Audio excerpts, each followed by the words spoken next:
morning and welcome to this June 1st, 2022 informal board meeting. I am presiding over this meeting because Dr. Joe Buck is out recovering from COVID. You'll also notice today that Mr. Katchmar and Dr. Tanya Howard Hall are also out, and they both are also recovering from COVID.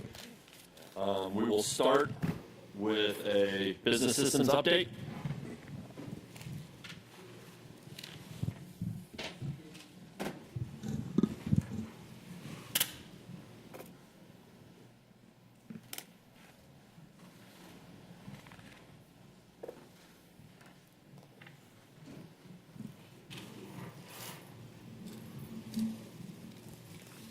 Good morning.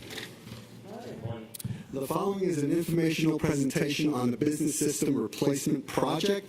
Presenting with me will be Ramon Ray, Chief Human Resources Officer. The BSR project has been a journey. What a time to work on a major initiative that has impacted every single employee in the district. Through all that has happened in the last 3 years, the staff have managed to keep the project moving forward through the pandemic, through retirement, and through turnovers. And I cannot say enough about the dedication and resilience of the financial, human resources, and business information system staff. The Tyler Munis project started in August of 2019, and the financial side went live on December 2020. After a few months of monitoring and making adjustments, we moved forward with working on HR in April of 2021. The HR project was initially scheduled to go live on April of 2022. However, it was decided to delay the launching until July 1, 2022. This delay was due to how the mainframe handles reserve pay versus the new system, along with the transition and impact it will have on employees. Mr. Ray will cover additional information on this topic. On the screen, key services are listed along with their tentative conversion schedule. The mainframe HR and payroll is scheduled to be replaced with the Munis system on July 1st. The first payroll run will run on July 15th. Onboarding, professional development, risk management, open enrollment, and employee evaluations. We look to address these in the fall of 2022. Finally, the time and attendance solution will be scheduled to start in spring of 2023.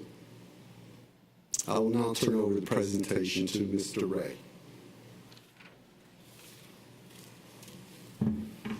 Good afternoon. Good morning. I'm sorry, morning. I'm ready for it.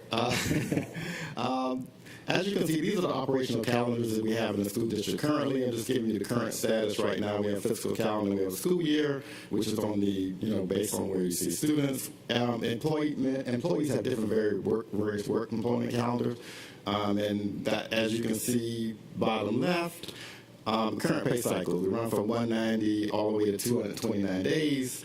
And then there's a 250-day employee as well. So those are the time frames. So currently, what's important is to know that we have from September for a 190-day to 200-day employee, they are paid their first check of the school year is September 15th, currently. So currently, they get their first check on September 15th.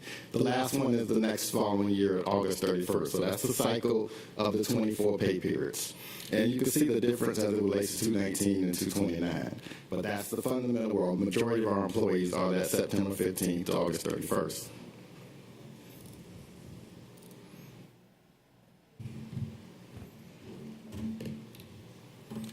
Permanent and full-time employees are on 190-day to 229-day calendars, as I mentioned before. This includes part-time, anybody, as long as they're more than 0.5 HO or higher.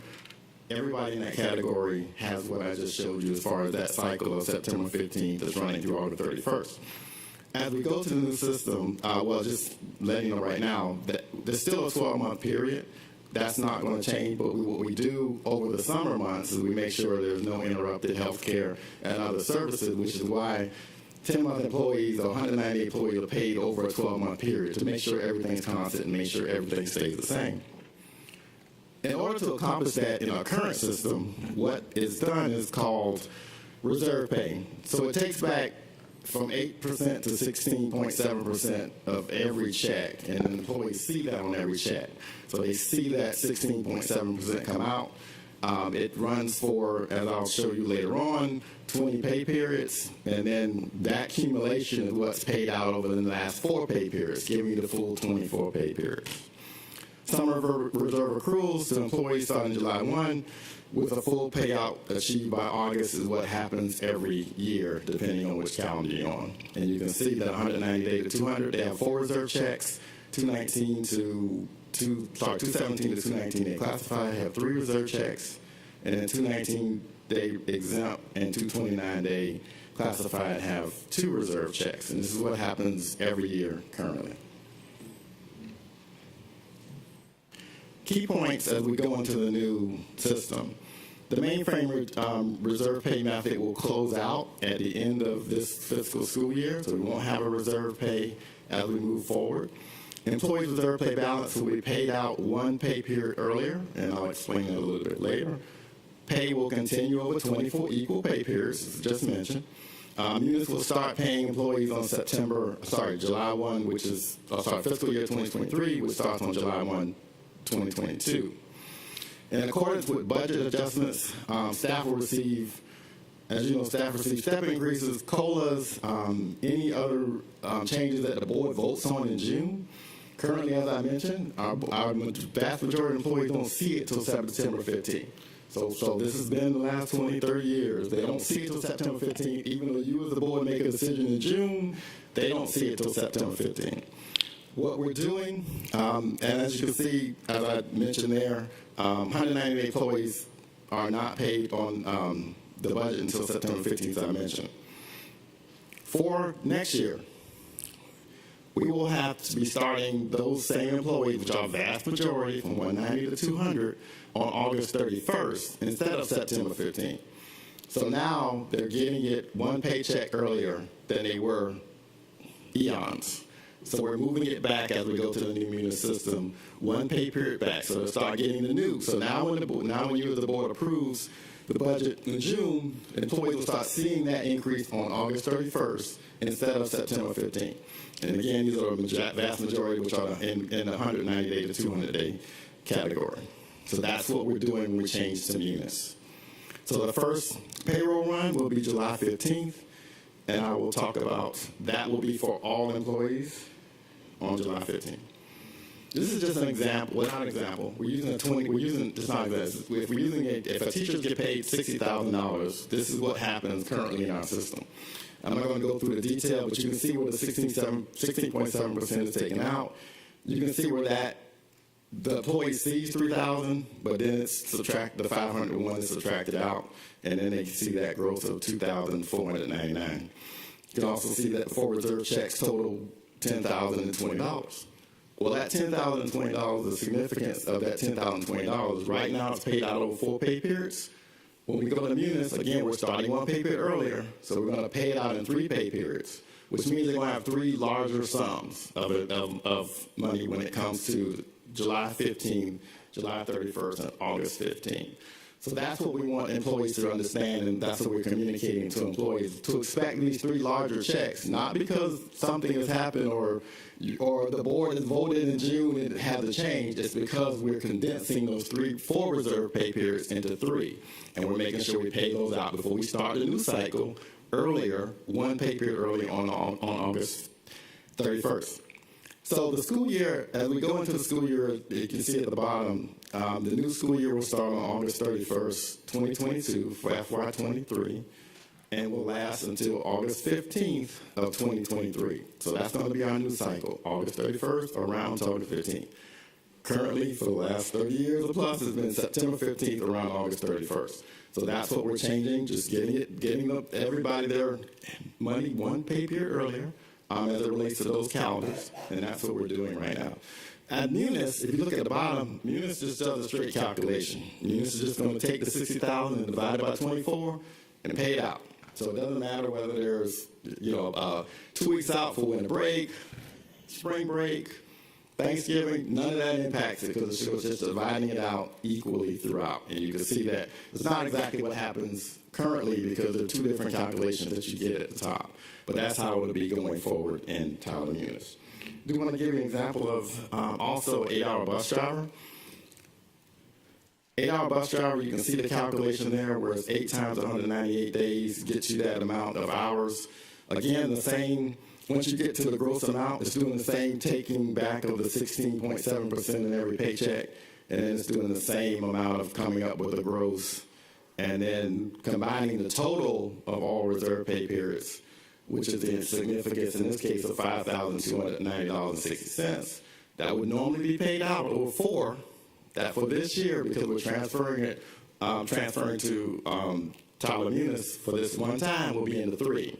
So that 5,290 will be condensed into July 15th, July 31st, August 15th, so that we can start the new cycle on August 31st. And you can see the calculation at the bottom. Again, Tyler Munis is straightforward. It's just going to take that $31,680 and divide it by 24 pay periods, and then pay it out all the way through August 15th of 2023. So that's how that works for that one. So I'm going to turn it over to Mr. Feliciano.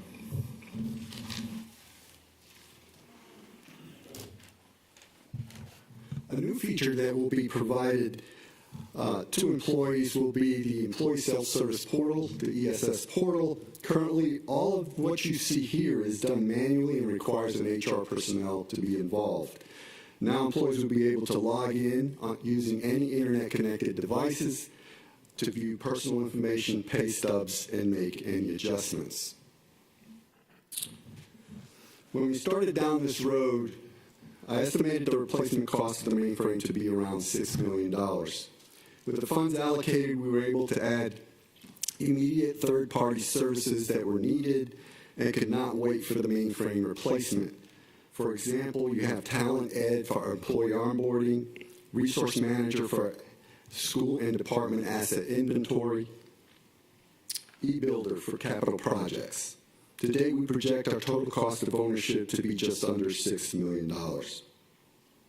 In addition to tracking TCO, we also track change orders. General billing was a module needed for us to bill third parties. And the other change order was on Go Live, moving it from April to July. This concludes our presentation. Thank you, Mr. Feliciano. Mr. Ray, any discussion from board members?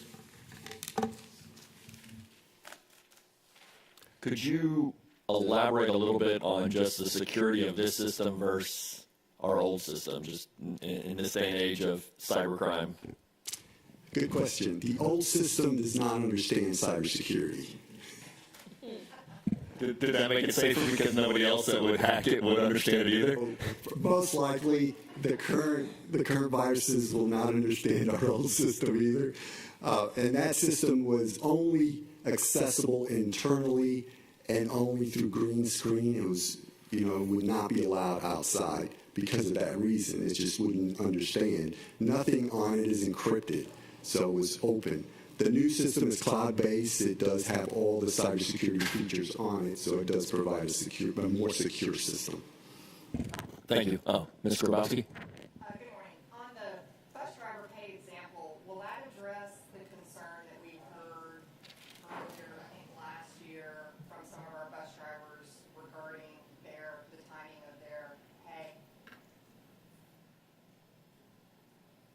Yes and no. I think it does make it clear to the bus drivers that there's not something being subtracted from them every month, so you don't see that subtraction of the reserve. What we think resolved the issue with the bus drivers last year was this calendar that I'm going to try to go back to. You can see it at the bottom. I should have pointed out. The overbase and overtime calendar, that calendar was created in October of 2021. That calendar is what the bus drivers really wanted to see, because that shows them when first of all, they were getting split weeks when we created that calendar, now they have whole weeks, so they can see the whole week is going to be on which check. And it's publicized as far as which check that week is going to be on. So I think that was the biggest thing that we did to resolve those issues with the bus drivers, as far as making sure that they understood when their full pay was coming, and also not splitting the weeks. So those are the two things that we resolved back then. Ms. Hines? Let me ask you something, Mr. Ray. Will you explain to me how our new system that we're about to go on changes for the teachers that have been on a similar system for years, being paid year-round? Can you explain the difference between those? I don't think they'll see any difference. I mean, the only thing that they'll see is when you vote in June, they see it August 31st. That's the main thing that will change. Is that you'll see it one pay period earlier than they have been on all of these years. And so we, often get calls in September when employees forgot, because it's so long. You approve it in June and in September, and they see an increase in the thing. Thank you. Well, that's actually when it was supposed to occur. Well, we're getting it a little bit earlier to the start of their school year. It also used to be that calendar was there because we started after Labor Day in the 2000s. So, it kind of made more sense at that time. But now that we have employees starting in July, this just makes more sense moving it one pay period earlier. Here is make sure that the employees are properly educated into the new system. But I think from you explaining it this morning, I can see it a little clearer. But they got to know exactly what's going on. And one of the things I should have mentioned, as we were looking at those 4 pay periods into 3, what will happen is between July 6th and July 11th, they'll receive a letter that tells them exactly what that amount is, and it will be paid out over 3. So that's the other thing we're doing is making sure we're mailing that to the home address so that they have it and they know, okay, this is my amount, this is the amount that's going to be divided over the next 3 pay periods. And so that'll be another alert to them that they get and be able to see it. The other thing that will happen, we say for teachers, well, one of the things we always get new teachers or teachers wanting to know, well, the board approved this, what does it mean? Well, once we have everything in place, they'll be able to go into that employee self-service that Mr. Feliciano mentioned and be able to see the calculator, the paycheck calculator that will show them what that change is before it even happens. So right now you have to wait till you get the check on September 15th. They'll be able to start seeing that in advance. And also you can also see, well, what if I make this change in my deductions? What will happen? And the other thing that we have with open enrollment, many of us do open enrollment. I have no idea what I select. Well, you can always go in every day and see everything that you select. That, and after the 3 months of increased pay, Three pay periods, not 3 months. what, 2 pay periods? 3 pay 3 periods. pay periods. I'm Right. sorry. Are you going to do a follow-up letter indicating that this is your normal pay Yes, for we can do the that. year? That is a good suggestion. Okay. That is something we do. Yes, ma'am. We will make sure we do that. Absolutely. That does make sense. Your new paycheck is coming, and we'll do a letter for that. That makes perfect sense. Any further questions? Thank you, gentlemen. Okay. Oh, Tanya? Good morning, yes, I'm excited about the employee self-service form that was going to make them a lot of trips to the HR. My question is, for technical support, if there's problems with the self-service form, will that support come from our own tech, or is there another avenue of them to receive tech support? So that's a very good question. When the employee self-service portal goes online, we will provide support through the current technology support help desk that we have in place. They will provide basic support as far as making sure that the accounts work and the website is up and running and functioning. If it comes to detailed information, then the help desk will forward it to the payroll department or to the HR department to handle the more detailed information regarding, let's say, benefits or pay stubs or payroll. Thank you. Thank you again, gentlemen. Next on the agenda is a budget process update. Is that Ms. Cooley and Mr. Jackson?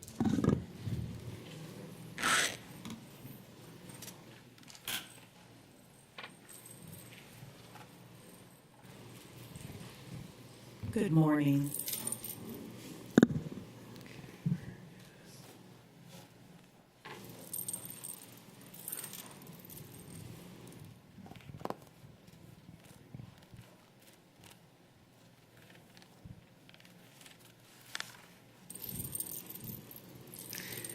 This morning, we're going to talk about the fiscal year budget update, fiscal year 23 budget update. This is similar to what you saw last time, but we have the updated numbers. And before I begin, I would just also like to note that our Tax Digest history ad went in the newspaper today. It was run on the wrong date from what we requested, and they also, the newspaper put in incorrect numbers under the 2018 bond for mobile homes, timber, and heavy-duty equipment, which all should have said zero and have money amounts. We have contacted the news press. They do not have anyone here local, and it's made it very difficult. But we have contacted them to provide a retraction, and we're going to advertise it with the correct numbers. I just wanted to let everyone know about that. We just saw that this morning. We had no idea it was even going to be in the paper this morning.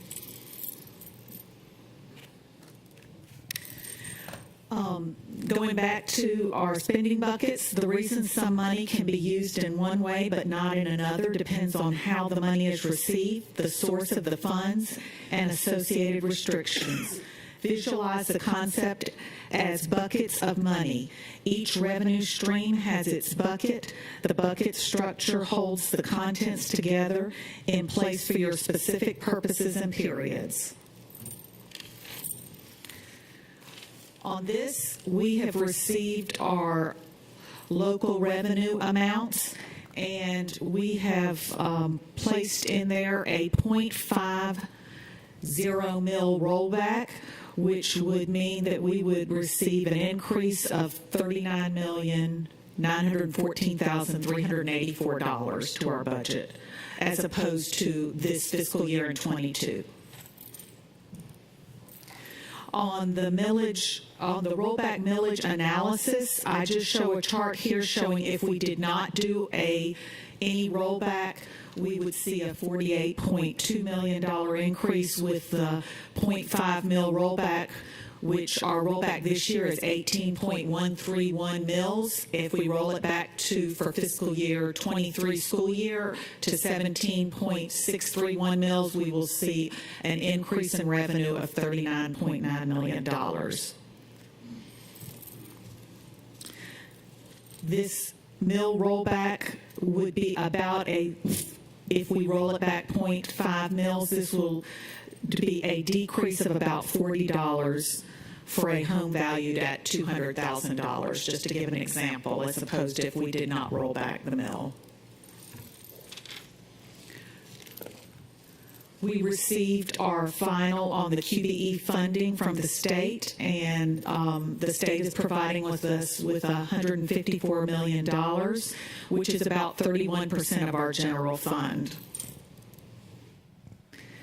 The state highlights here, we received the QBE formula and accrual increased our revenue by $6.7 million, but as you can see, some of the things that went in there to reduce it, we did not get, obviously, another governor's one-time bonus of 7.6, and these other items listed here. So our state adjustments are $1.5 million less than this fiscal year. Our federal revenue, we are expecting $4.2 million less next fiscal year because we will not receive the one-time emergency connectivity fund money that we receive from E-rate. This is a graph of our general fund revenues by source. The local revenue is $343 million, which makes up a majority of the school district's revenue. It's about 68% of our revenue. The state makes up about 32%, and the federal is less than 1%. These are expenditure adjustments from this year to next year, and I just wanted to point out the things that are highlighted are the things that have changed from our last May 18th presentation. In the last presentation, we had an employee cost of living of 4% built in. This time we have put in 5%. We have also upgraded additional classified position salaries, which increased a little bit more too. We have added academic supplements, which added an extra $764,000, and our GSBA property insurance renewal increased $113,000, which has been added to our adjustments. These are some additional adjustments to our expenditures. We projected an increase for charter school allocation of $1.2 million. That was not in my last presentation. And we also have decided we are not going to reduce the school nutrition program by the $1.6 million that was in the last presentation due to food shortages and the slow supply chains that we are facing. On this slide, we show the revenues increasing by $34 million. Expenditures are increasing by $12 million, and our contribution to fund balance is $795,000. Just to remind you, from fiscal year 22, our current budget this year for general fund was $470 million. Our expenditures were $491 million. So we had a use of fund balance this year of $21 million. This slide just shows our Fund 200 debt service. We have not made any changes from the last presentation on here.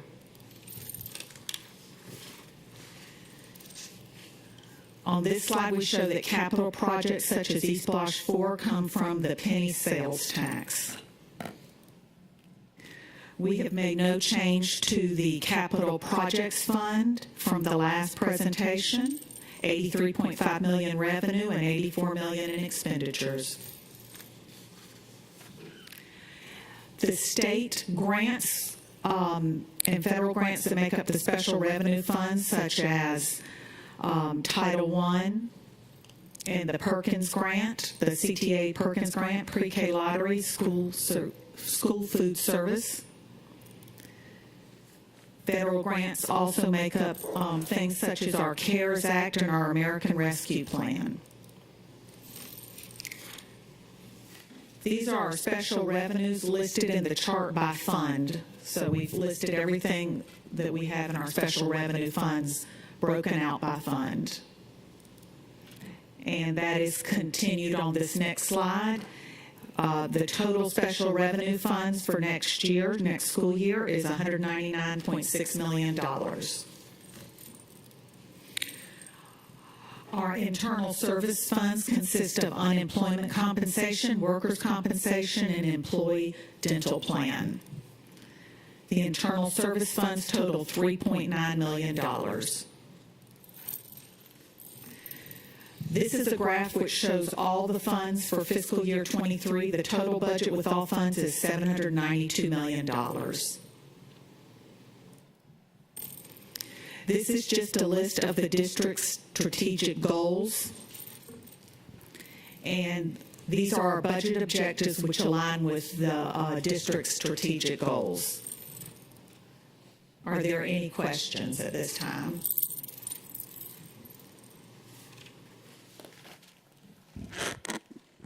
Ms. Grabowski? Good morning.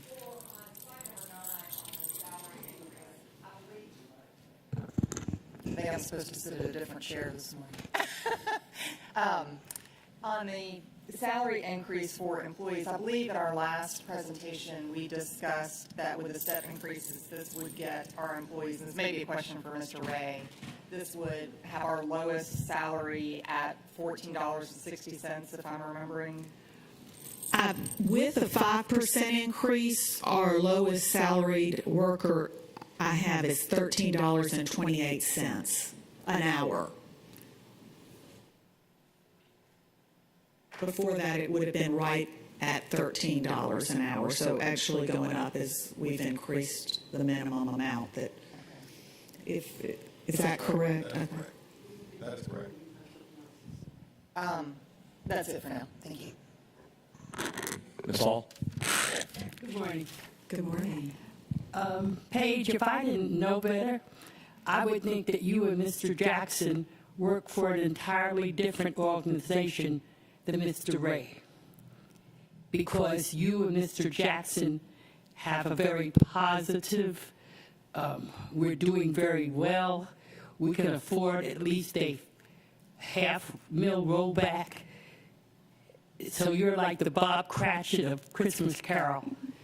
But then we have Ebenezer Scrooge in Mr. Ray, because last week at graduation, Mr. Jackson stood there with me, Dr. Hoskins Brown, Ms. Hines, and told us that this salary scale would now begin our lowest employees at $15. At $15.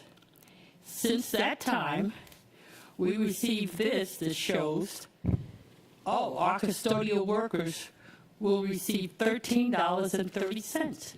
Well, what happened to the $15? It looks like what happened is that we decided, instead of letting them have those extra days with their family, we'll add 12 days to their workload. And once you do that, the $15 is gone and we're down at $13.30. Now, either we're in a position to roll back the mill 50%, a half mil, because we're doing so well and we can take care of our people and we can make sure that we're recession-proof and sustain this. Either all of that is true, or what Mr. Ray is saying is true, that we cannot afford to pay our custodians, mechanics, paras, all of those at the lowest rung of the ladder. We cannot afford to pay them a living wage. It can't be both. And I'm not going to be a hypocrite and sit here and think that equals each other. A half-mil rollback is fine, even though we know we're not paying our custodians who we're losing. And let me say this to everybody. Everyone's district is so different. My district has a lot of people of color. And a lot of people of color are populating those positions of custodian and mechanic.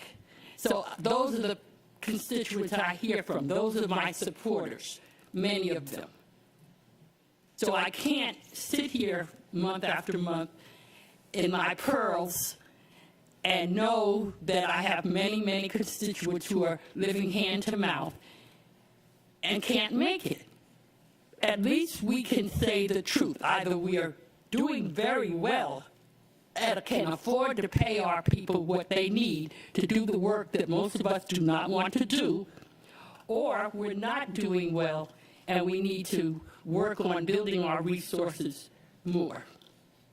I'm also here to protect Dr. Levitt, because she's the finest superintendent that I feel we've ever had, and one of the finest in this nation. And I'm not going to have her name sullied because we are not being the watchdogs and the, I forgot the other word we were called, but anyway, we just will not allow this to happen under her watch without doing everything we can to help. I'd love to hear what others have to say. Mr. Browski, and then Dr. Hoskins Brown. Thank you, Ms. Hall, and I appreciate that you raised that point, because I had that same, when we got the information from Mr. Ray about the detail, it didn't match what I had understood as well. And in our discussions around academics, one of the things that we often talk about is the challenges that we face as a district because of the conditions in which some of our families live. Whether it's that they don't have the parental support at home because the parents have to work 2 jobs to make ends meet, or they are moving from place to place because they do not have stability in housing. These are all social issues that we as a district face, and we do our best to meet those challenges of these students who are coming from challenging situations. I think that it is very important that we do our part and set an example to the rest of the community, whether it's public or private sector employees, and pay a living wage.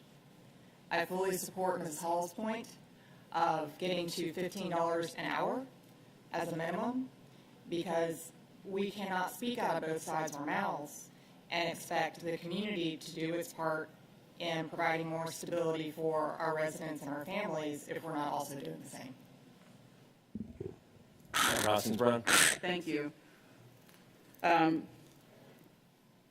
colleagues have reflected my sentiments in terms of my emotions about the importance of a living wage. I, too, have many working class individuals of color and majority individuals in District 2 who fill these positions or who are attending schools with individuals who are working under these conditions.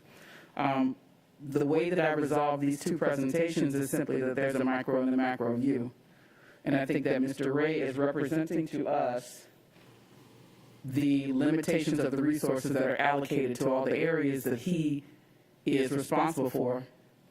And then there are all these other pots of money that we put money into. And when we have our budget discussions, when we've had them over the past almost decade, it's always been a matter of what are we going to give up so that we can do these other things in areas where we think that there are needs, where we think we need to reorganize, where we need to have more social workers, where we need to have campus police, how we need to manage school nutrition, how we need to reduce class size, how we need to use software, where are we going to get extra computers so that the ratio of computers to students is more appropriate. The matter is that there are parts of the budget that different members of the community and different members of the board think need to be at the level that they're at. And there are other parts of the budget, like our salaries for our lowest earners, that we continue to approve to shortchange because that's just what we have done, and individuals either navigate those positions or they find their way to other positions. We know that happens because that's why we can't find bus drivers. We know that happens because that's why we have challenges keeping people in school nutrition and custodial. Custodians are whatever you need them to be in some schoolhouses.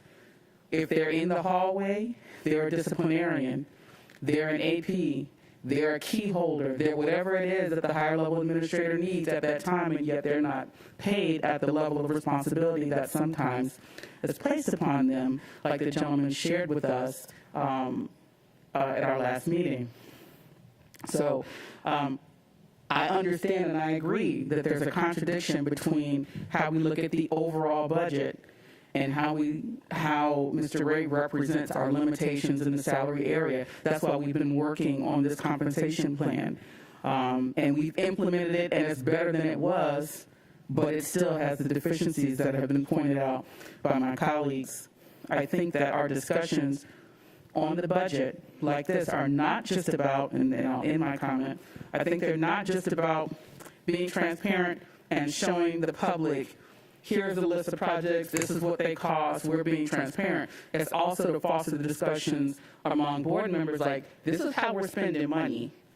This is truly how we're spending money, and if you want to make significant changes in how we spend money in one area, that means some areas are going to get short. And we dealt with that head on with transportation. We were driven to do that because we didn't have enough drivers. But we had a problem paying for transportation before. So this is where we handle those issues and where it's brought to our attention the human costs, the human issues related to us voting on a dollar amount. Thank you. Ms. Hines, Mr. Johnson, and then I'll have Mr. Ray come up and actually give his part of the presentation under Goal 3. Oh, and then Ms. Howard, Dr. Howard Hall as well. Thank you, Dr. Brinkman. I totally agree with my colleagues and what they've said. I would just like for us to also look at it in this manner, and I think of this all the time.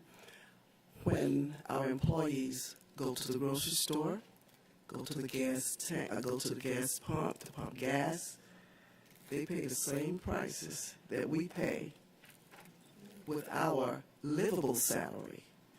And some of them have transportation problems, and they have to work very hard to get to those locations.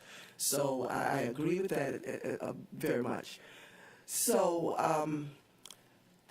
what are we going to do about it? Are we going to just sit here and talk, or are we going to try to make changes to make life living a life worth living for everyone?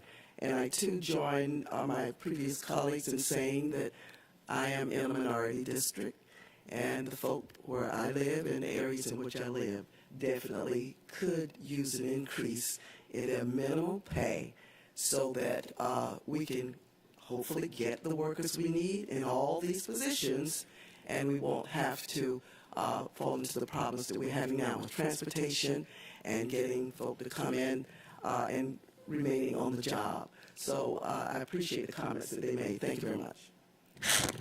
Mr. Johnson and then Dr. Howard Hall.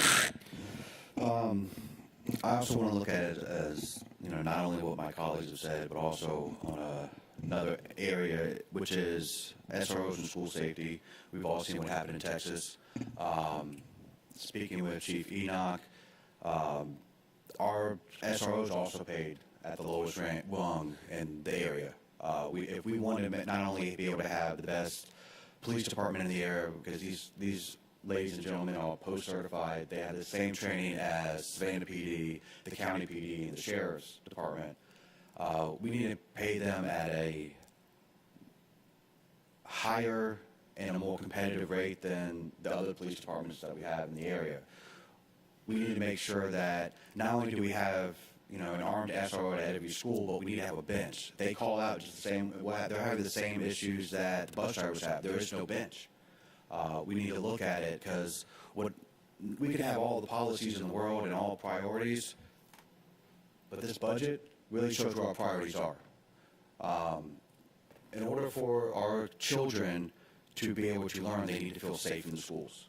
And the only way to do that is by increasing the safety, getting those vestibules everywhere they need to be, and ensuring that we have the right policies in place and to make sure that every single child does not have to worry if something's going to happen in the school. The parents need to worry that their children are going to make it home. And thank God that we haven't had those kind of issues here in Savannah-Chatham County.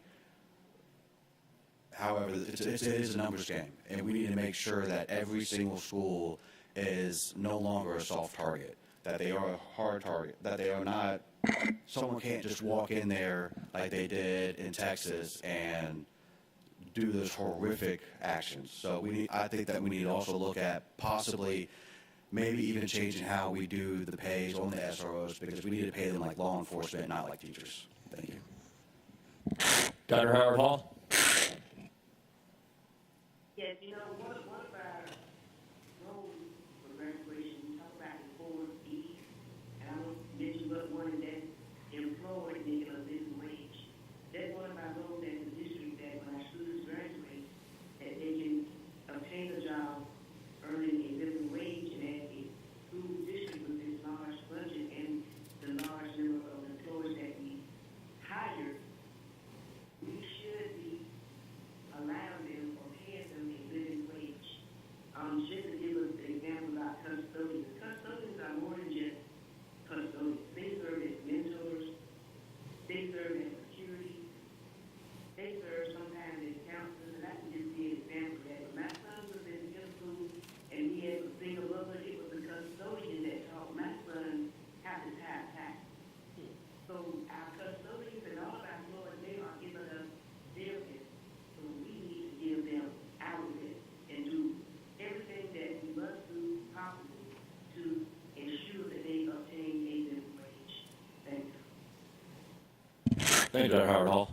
Mr. Ray, you want to come up and talk about? Can I just Go right make ahead, one Mr. little Lee, comment? you have I want to make something to sure add, sorry, I just want to make sure I'm hearing, we want a living wage, a minimum of a $15 an hour, even if that means no mill rollback. Is that essentially, because that does help us to realize no mill rollback and get everyone's salary up to a minimum of $15 an hour? I think that is the opinion of some. I don't think you're going to get a unanimous consensus on that, but I'm not sure if that's something that the the acting chair wants to poll. I think largely what you heard is that support of the rollback was palatable for some because it still included a living wage. And current information says that's not true and has generated some of the comments that you've heard. That's correct. As you saw, there wasn't that much left for fund balance, so if we do that, it's going to cost us. So it would mean a no-mill rollback, and I just wanted to make sure we are understanding that is supported by the board before we go back and, look at different scenarios in the budget. I just have questions on, and I'm sorry to be out of order.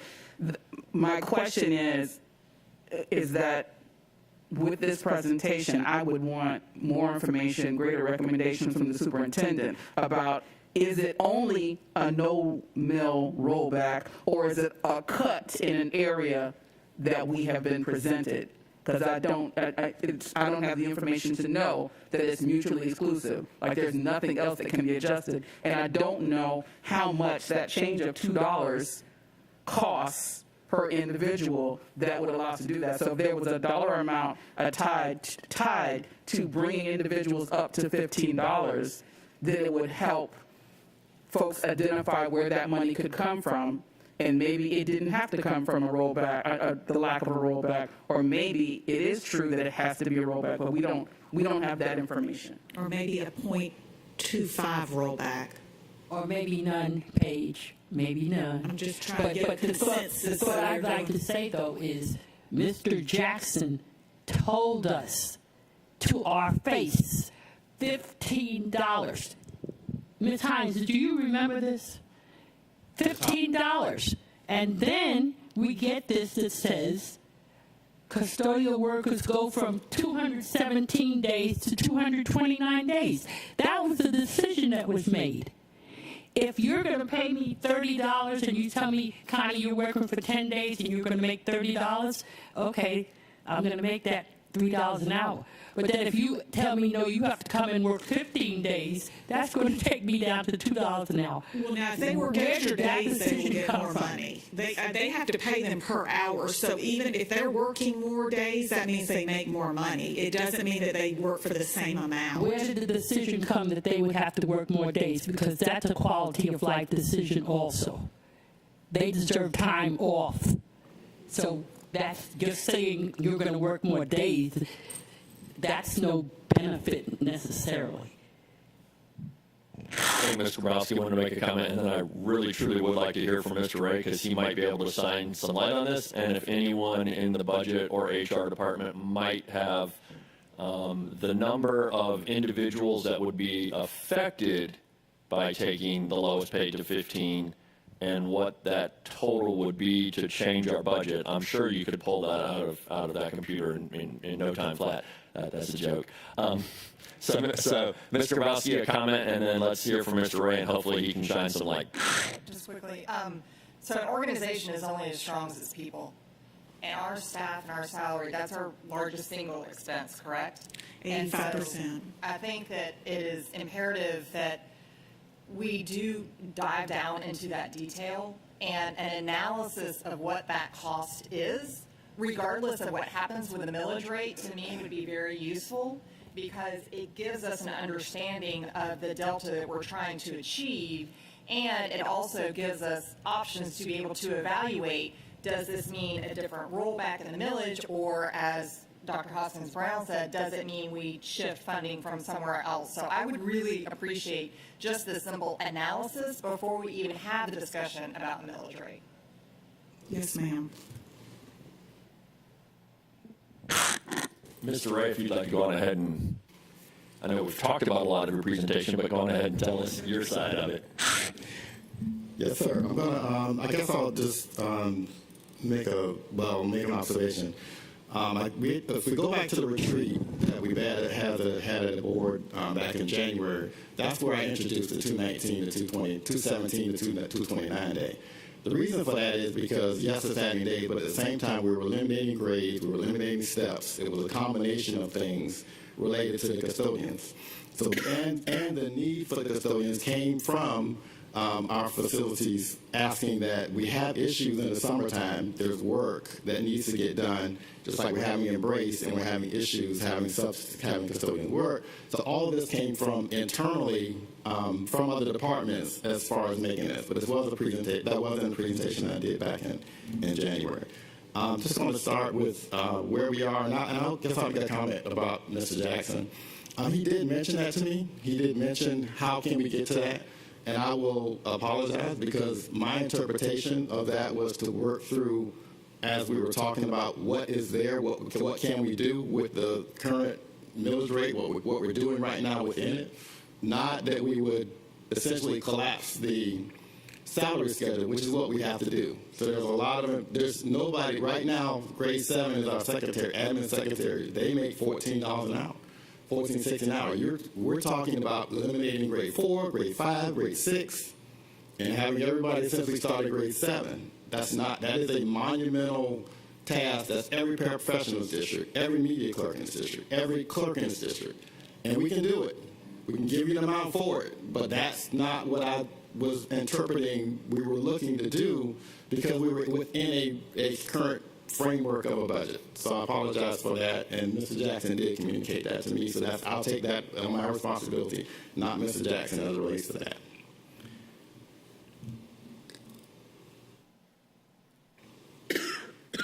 Just to remind everybody, these are the benefits that we have, our benefits package, and I was just going to go through that. I did mention that back in the retreat, but I just wanted to make sure that we were aware of those things that we do have. The employee self-service is going to be great when we get to Munis because now everybody will be able to see these things on a daily basis. Right now they're happening in the background as it relates to a lot of what's going on for the traditional options for the most part.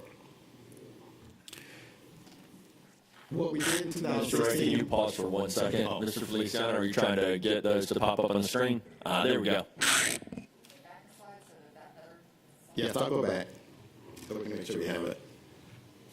I was talking about, let's make sure, yes, talking about the benefits packages that we have currently, and this is the offerings that we have for our employees currently and some of the options that they have on the right-hand side with the short-term, long-term.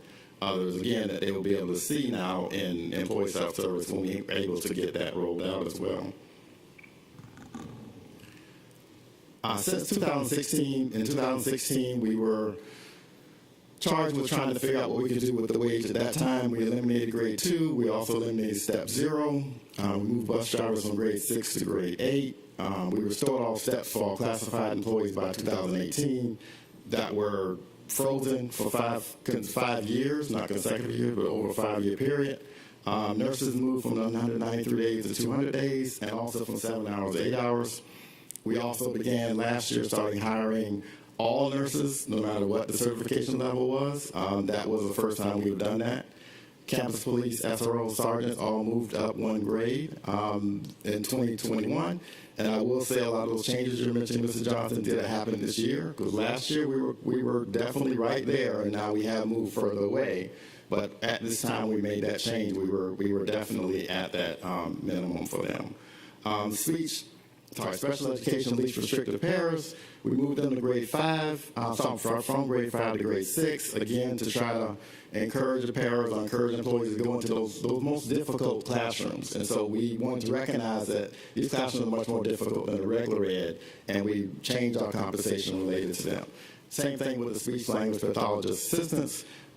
We often have speech language pathologist assistants actually become speech language pathologists. So it's a good kind of pathway that we're hoping we created a little bit to help employees there as well. Classified personnel on the student nutrition manager scale was also adjusted to kind of compensate for what happened with the hourly changes because they are actually at lower wages as far as exempt employees. So they moved as well. This was something I just shared, I think, at the retreat as well, just kind of where we were last year when we went from the 5-to-1 experience ratio to 2-to-1 experience ratio. You can see that there. And I will say, just want to remind that we didn't do an assessment of all of our employees to determine employees at 2-to-1. We started hiring at 2-to-1. So there's distinction between that. We don't have the records for every hourly employee to say we know what their experience is. This was just something we did to make sure we were able to make the adjustment so we don't have essentially people outside coming in making more than people inside. So where are we now? Story behind the numbers. As you saw the line item that Paige presented, the upgrade certain classified positions. What does it mean? Obviously, this is part of our strategic goal as we move towards the way forward 2026. We're going to eliminate grade 3. As I noted, we eliminated grade 2 as it related back in 2016. We're going to eliminate 3. We'll also eliminate step 2. It's actually step 1. So we eliminated 0, 1, and we'll start on step 2. Sorry, correction. We'll start on step 2. Class with a 5% COLA for all employees. You can see what happens with the entry-level hourly rate. We have $11.40 currently. With this change, we're moving to $13.30, but yes, I do understand what the board expressed as far as getting to the 15, and that is something that we can work towards getting to that number. We had also a scale adjustment of 2% for grade 5. What happened in 2016 is when we collapsed the school nutrition scale into the classified scale, so we only have one scale. So that grade 4 was actually higher on the school nutrition. So it's really not much of a space between grade 5, grade 4, and grade 5. So we're creating that space to actually, so that now it's more even between grade 4 and grade 6. Right now, grade 4 and grade 5 are real close. Moving custodial workers from 217 to 229 days. And transportation mechanics moving up 1 grade. All current grade 3 employees, including custodial workers and school nutrition assistants, will move to grade 4. All custodians and lead assistants will move from 4 to 5. Regular facility head custodians will move from grade 2 to grade 6. And then all large facilities will move to grade 7. So there's a movement up of 1 grade for each particular classification.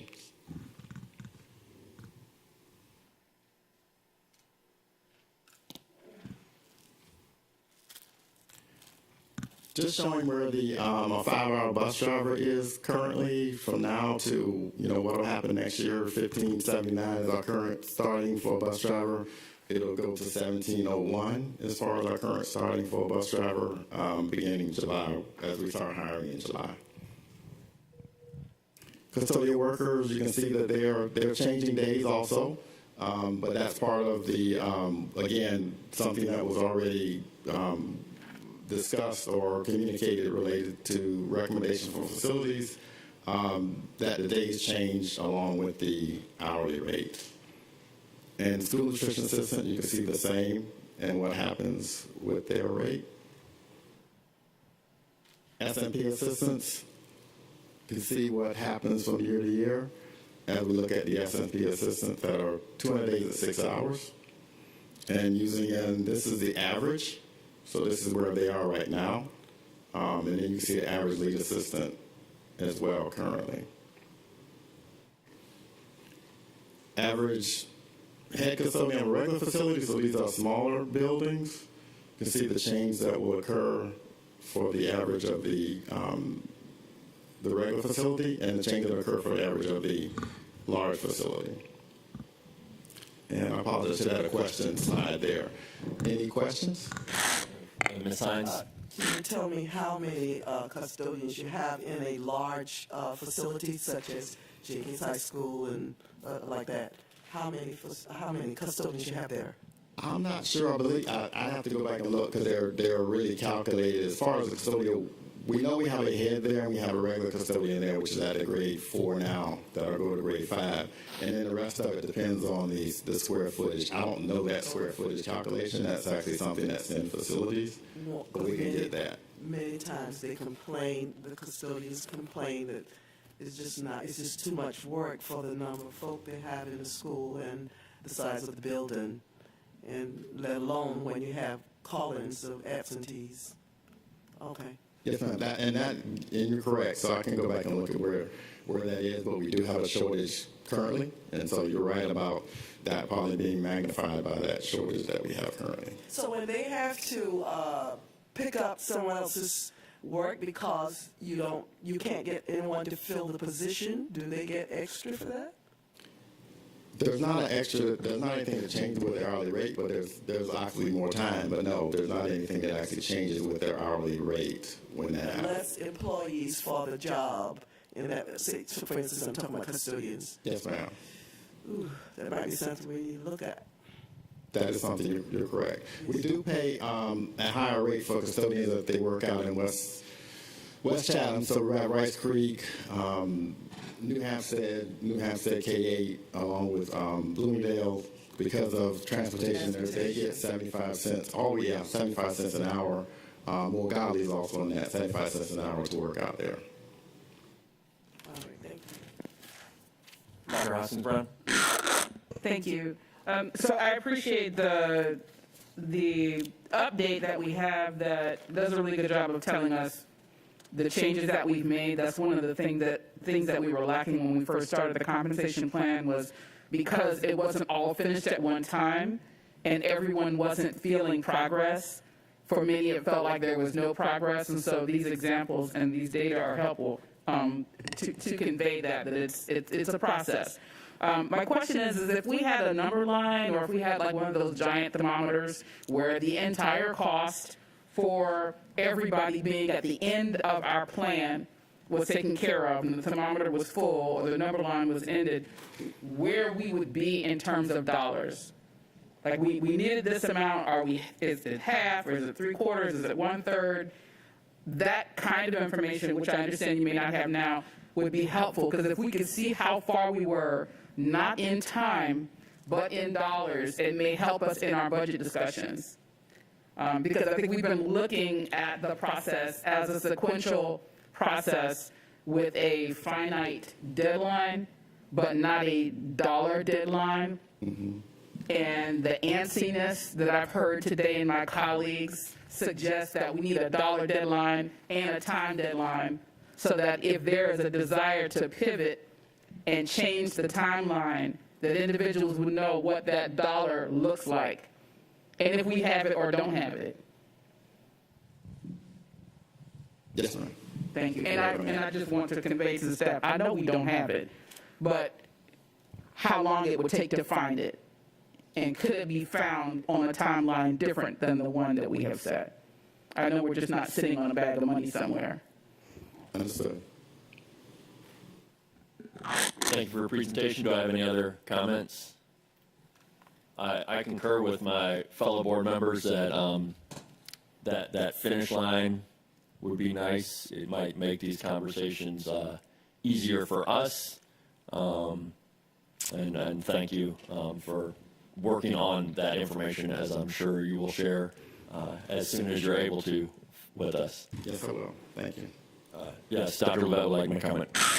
Good morning, and thank you very much for a healthy conversation. It is often repeated in our small groups. It is our intention to take the feedback that we've received from you and present some additional information. I do want to make sure that we are clear on a timeline and a money line. I'm always asking, what will it take? But also, what will it take to sustain it?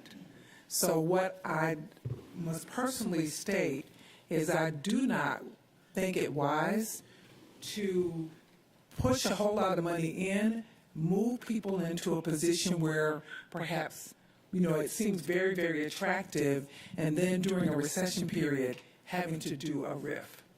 So the conservative nature is really rooted in ensuring that we are able to hire people and keep them. So we want to attract people, we want the best people, but I also don't want to hire someone September 2022, a recession shows up, and we have not planned for that. So thank you for your feedback. We will certainly go back and look at some other things. Having an idea of what the ballpark is to move in this direction is really important, but also, are we going to be able to sustain whatever movement? I don't want it to be wasted that we have made a lot of changes when it comes to pay. When I came here and we were at 521, it was unbelievable. And it didn't just apply to classified employees. I want to make sure that it's clear. It's not just classified, it's also certified. So we've made a lot of progress, but it has been because of very concerted and thoughtful efforts. And so this conversation is helpful. It is not new to the staff. This is not new information, but we will bring back some suggestions, which means someone somewhere isn't going to get what they want, but we're accustomed to that because there is no, big hole of money. But we do want to be good stewards of the public dollars, and we also want to make sure that we are hiring, we're able to keep our people, and that we're also not going off of a cliff to meet a temporary gain. So I'm not going to shrink from undertaking what seems wise and good. I will do that, and we will take the feedback given. So thank you so much. Thank you. Thank you. I think we have a transportation and bell schedule update from Ms. Vanessa Miller-Kegler and Ms. Perkins. Good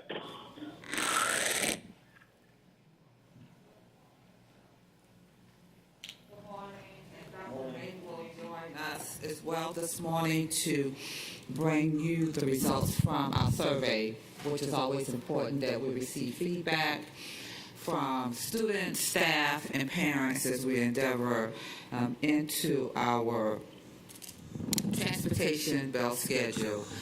So good morning, our acting chair, to board members, and to Dr. Levette.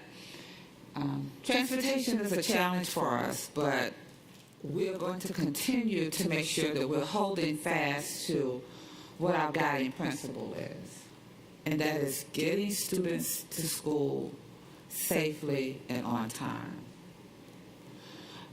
When you have the CEOs of all of the major airlines coming on and telling you, we have planes, we don't have pilots to drive them. We have buses, we have new buses, we don't have drivers to drive them right now. We have a very robust recruiting effort for Summer Embrace. If you drive all 22 days of Summer Embrace, you will receive a $1,000 supplement. We're doing everything humanly possible within our budget to ensure that we can get students to school on time. Certainly we understand the after-school activities, athletic events. We need to have students in school on time in their seats to learn. And we take all other areas of focus into consideration. When we talk about the bell schedule, you'll hear our current driver number is at about 247 drivers. In 2019, we had 328 drivers. In 2020, 291, and now we're at 247. And we'll continue to recruit. We have incentives for perfect attendance, on time, whatever it takes to try to get drivers in. We looked at some of our on-time arrival rates. When you look at a PM on-time arrival rate of 31%, and I look at numbers and I look at percentages, that's very concerning. Can't get the kids there the way we were configured and the way that the schedule was on time. An AM arrival rate of 51%. That means the kids are missing breakfast and they are missing instruction. Our responsibility is to get the kids to school on time safely. So if those kids are not getting there on time, then that's having an impact on parents getting to work on time and children in the street waiting for a bus. That's not a good formula. That is not, in these current times, that's not a good formula to have students waiting. because of the way that we were configured. So what we're asking you to do is take a look at what we're proposing. Are we going to continue our efforts after today, regardless of what your vote is? We're working diligently with Chatham Area Transit, had an opportunity to meet with the new executive director and her entire staff. They're taking a look at our route times, our schedule. We've had a follow-up call to see if there's a possibility for them to adjust some of their drivers' time, that we can utilize their drivers in their buses. So we're not leaving any stone unturned. So we'll be back in communication with CAT. If there's an opportunity, then we're going to come back to you and say, this is what we have determined that can work for us.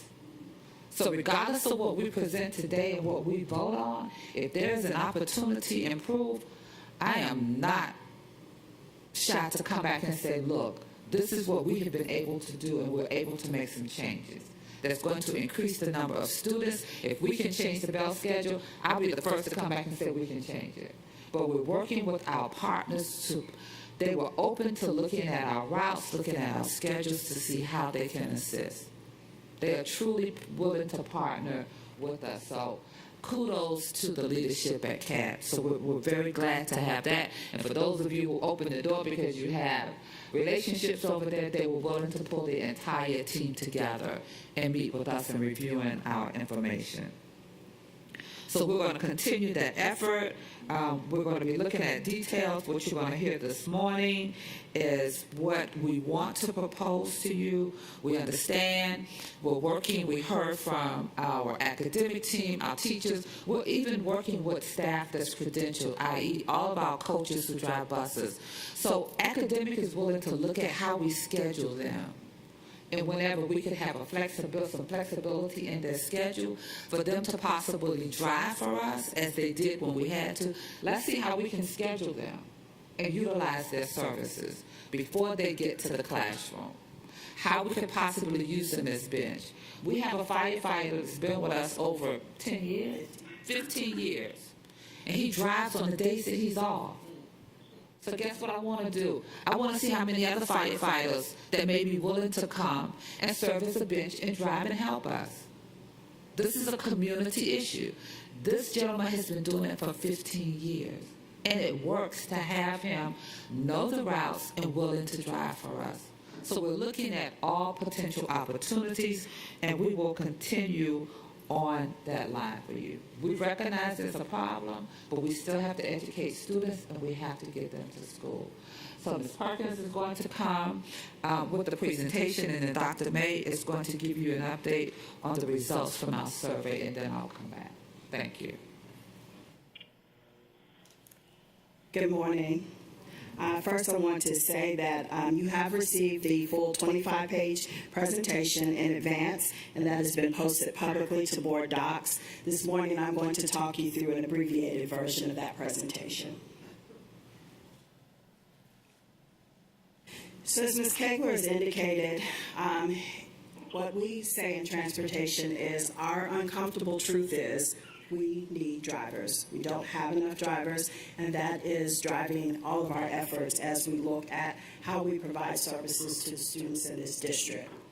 If you look at what we've done this year, we've had 220 routes during the school year. That's about where we are when we started looking at what we're going to be planning for the upcoming year. We have approximately 247 drivers, as Ms. Kegler has indicated. When you factor in the number of staff or drivers who are out on FMLA, who are on workman's comp for extended periods of time, and the number of drivers who may call out on any given day if they have an illness, if their children are sick, they cannot be at work. That leaves us with approximately 205 drivers on any given day to operate those 220 routes. We are not the only district experiencing driver shortages. As we look at our neighboring counties, they also have had some issues with being able to cover their routes. Not just in Georgia, but across this country, you will find that school bus driver shortages are an issue. So we looked and asked some of our neighbors, what are you doing to be able to cover those routes? And so they have different programs in other districts where they will use substitute drivers. Here in Chatham County, what we've been able to do is utilize some of our other staff members in our schools. And so when we say that we are already short 15 drivers each day, these are the people that help get us through to cover those 15 routes. We're using our coaches. We have paraprofessionals who have a CDL who often drive for us. We even have administrators who will drive. Our mechanics leave the shop and get on a bus and drive a route. Our supervisors who are actually in our operation, they will drive routes, as well as any of our administrative staff who have CDLs. So that's basically how we make it happen each day. We know those routes have to be covered, and we figure out how we can do it, and we utilize these individuals to help us make that happen each day. As Mrs. Kegler has indicated, we've had a robust and rigorous recruitment effort throughout the year. We've had incentives for our team members throughout the year. Individuals, our driving team, have been able to earn as much as $6,000 in supplements throughout the year, paid out in increments over the year based on their attendance and remaining with us. Retention has often been said is the new recruitment. And so we want to make sure that our drivers who are with us stay with us, and we've provided opportunities to incentivize them to stay with us. In addition to the drivers that we have, we are also looking at ways to incentivize other classified staff to actually obtain their CDL so they could come through the driving program or the driving training program and then receive a supplement just for completing the program, in addition to the supplement that they would receive for actually operating the routes. We are increasing our training opportunities during the summer.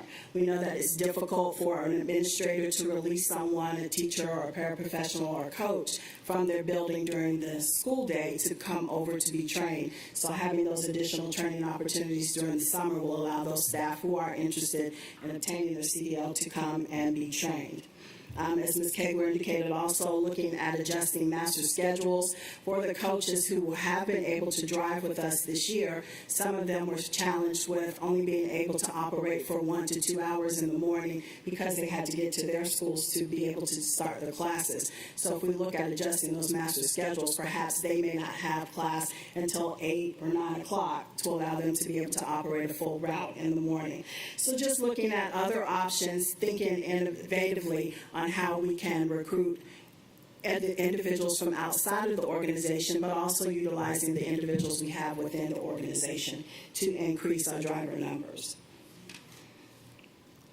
So as we look at what we've been able to do this year, as I said, we have 220 routes that we've operated this year, with a bell schedule for our high schools, our middle schools, our K-8s, and our elementary schools. Some of you are familiar with the term double back. We have some of our schools that operate with double back runs, where a bus will go into the school the first time, then it will turn around and go back out to a apartment complex or something that's very close by that they can quickly pick up students and come back.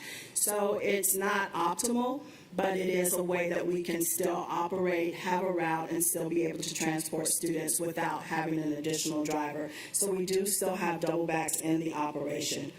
Due to driver capacity, we've made the decision for this school year that we would not operate transportation for our choice students. So that was our model for the upcoming year, or for the current year, I'm sorry.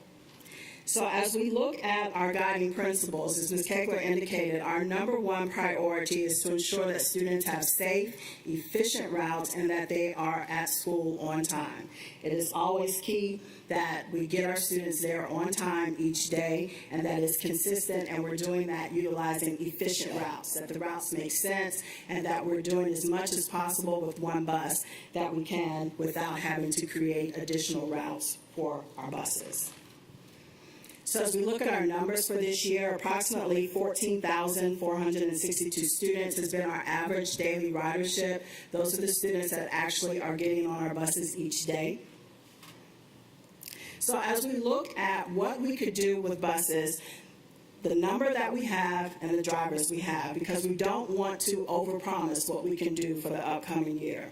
So we have looked at the buses that are operating knowing that this is the number of drivers we're going to work with, which is 220. How can we take those 220 buses and drivers, redistribute them to be able to do more? So what we've come up with is adjusting bell times, increasing the window or widening the window between some of our schools to be able to have buses do what we call double or triple duty. So in modifying bell times for several of our key schools where we are having challenges with on-time arrival, and Ms. Kegler did tell you some of those numbers, we can increase the number of buses that we have doing multiple schools or more tiers, as well as improve our on-time arrival for those schools. And we'll go a little bit more into that in a couple of slides. So we are looking at recommending changes for 3 of the K-8 schools that are in the west area of the county, where we do have significant issues with the population and traffic in those particular areas. Those schools being Godley Station K-8, New Hampstead K-8, and Rice Creek K-8.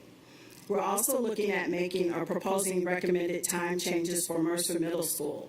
And with Mercer, because they are in a swing site location, it's been challenging for us to provide efficient services for them this year.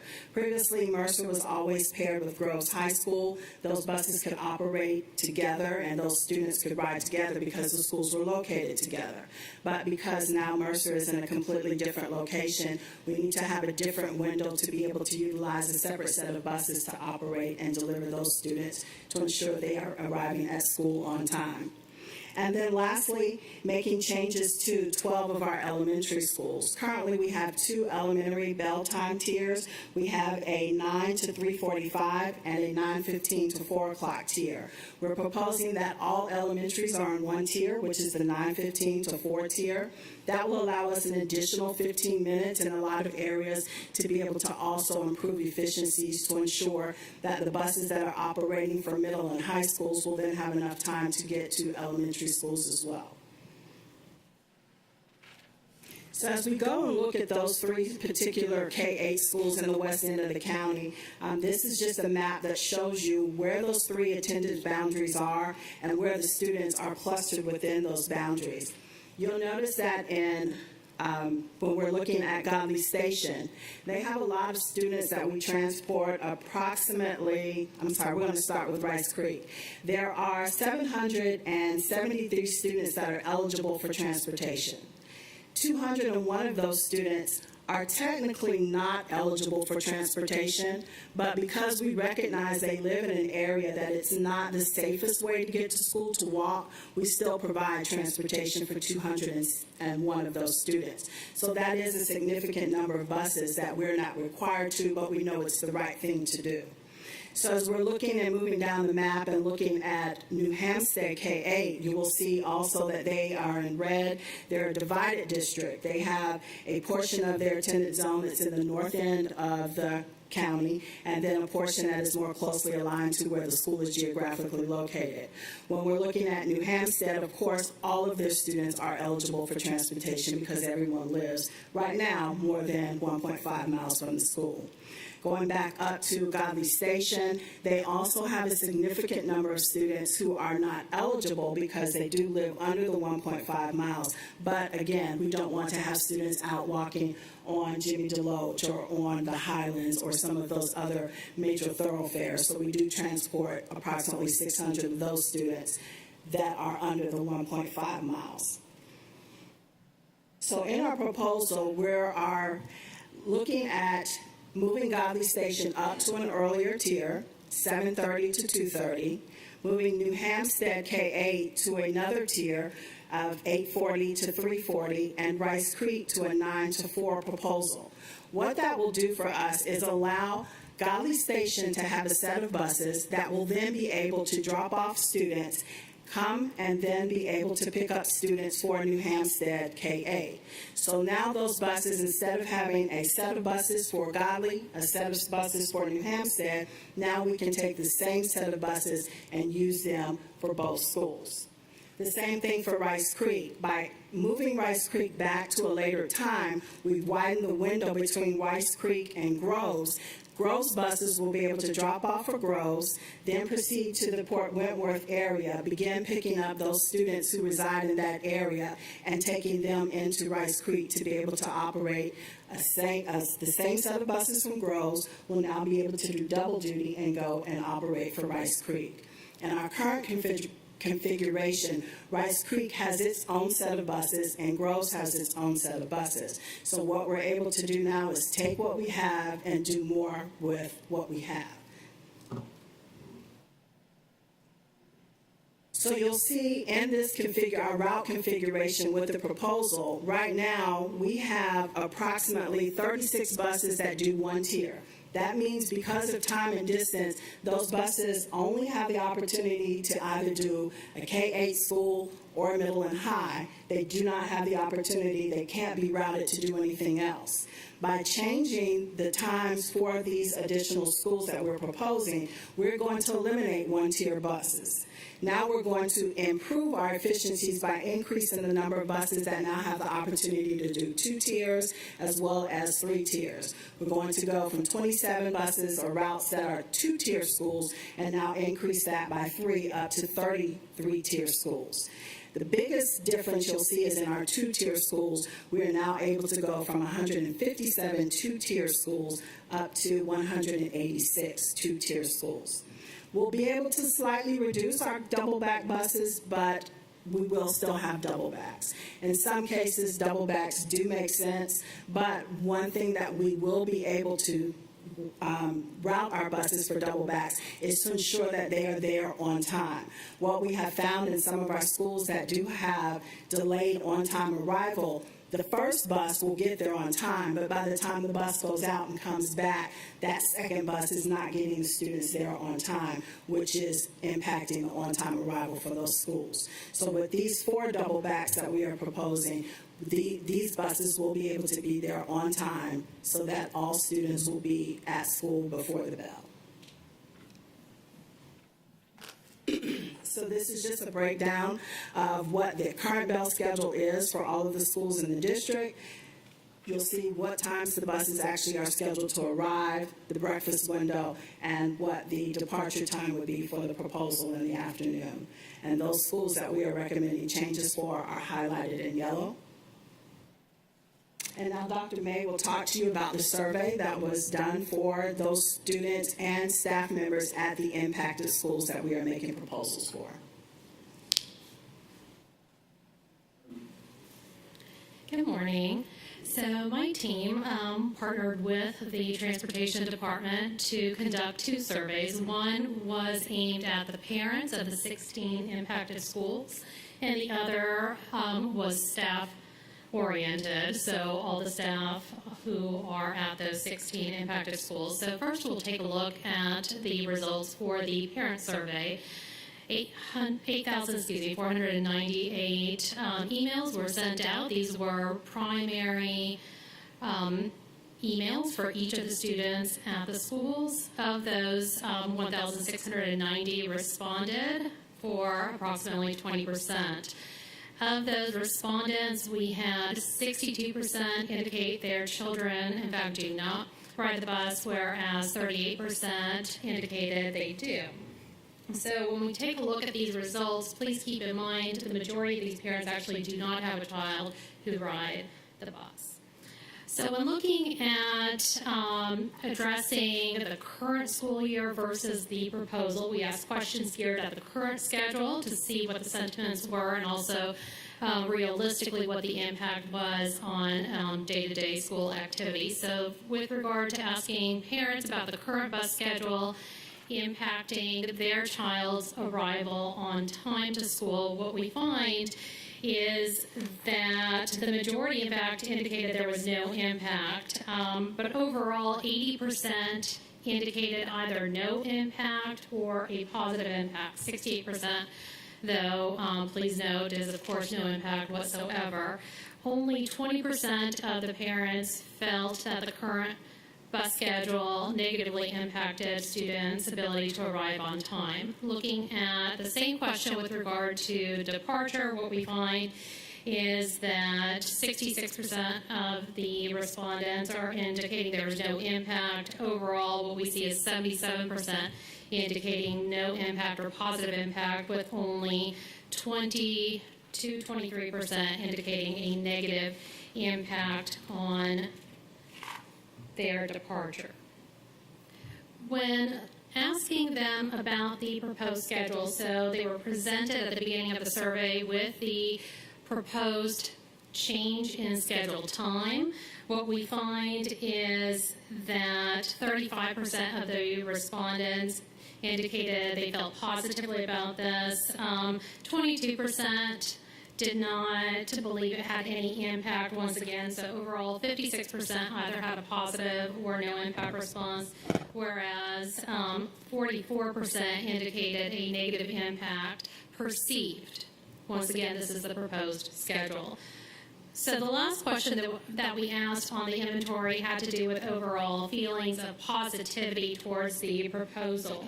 And what we find across the parent survey is that 39% indicated a negative response. That was a result of 4 or lower, whereas 61% indicated they were moderately pleased or had a positive response to this. Any questions at all on the parent results? Yes, ma'am. I was just wondering, 20% is unfortunately a little disappointing. Might it have helped if we had had individual schools send the survey with the parents you think have felt more responsive as opposed to a district-wide? Because I'm just wondering, to do all this work, and it's really just representing a fifth of the population. That's a great question, and I'm not sure whether the school actually sending it may have had an impact on the results in terms of just the transmission where it originated, because it was very clear that was from the school district, so I'm not sure that would have been the impact. However, with the school perhaps following up with the parents, making sure they had the opportunity to complete the survey, we could have had a higher response rate. I think the fact that we had just that 20% response rate, given the time frame, and that's one thing that I did not note, this particular survey was administered at the peak sort of activity time for schools. It was administered between May 13th and the 22nd. So that 10-day period where there's a flurry of activity, everybody is gearing up for the end of school. I think that probably drove that lower response rate too. They were probably inundated with a lot of different emails, and they were more concentrating on wrapping up the school year strong as opposed to necessarily responding to the Bell survey. Dr. Rowski. Doctor, thanks. Yeah.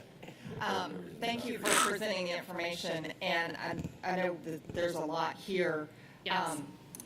I think that leading with a question of if your child rides the bus could be a little misleading, because this whole conversation around bell schedules is being guided by our transportation situation, regardless of whether or not your student rides the bus. Correct. So I think, I don't know, but it could be that there were some parents who thought this was more about busing than the bell schedule, so that if their child didn't ride the bus, there was really no need for them to participate. Because I have had parents reach out to me with concerns, not really, and I know we have attempted to explain it, but not really making that connection that this entire conversation around the bell schedule change is driven by transportation. So I don't want us to write off the fact that we had a lot of people take it whose children didn't ride the bus, because it doesn't matter whether or not their child rides the bus. They are still absolutely impacted by these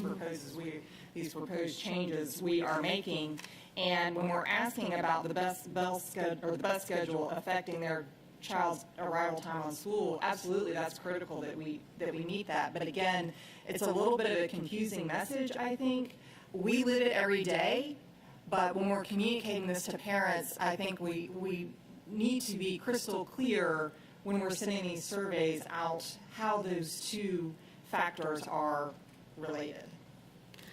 I agree with your statement, and that question was not meant to preclude anybody from responding or dissuade any response. In fact, you had to read the introductory paragraph and agree to continue before even seeing that first question, and it was just to get a sense of how many parents were responding in either category. And as you could see, parents whose children did not ride the bus definitely felt the need to express their own opinion about the bell schedule. It impacts everybody universally.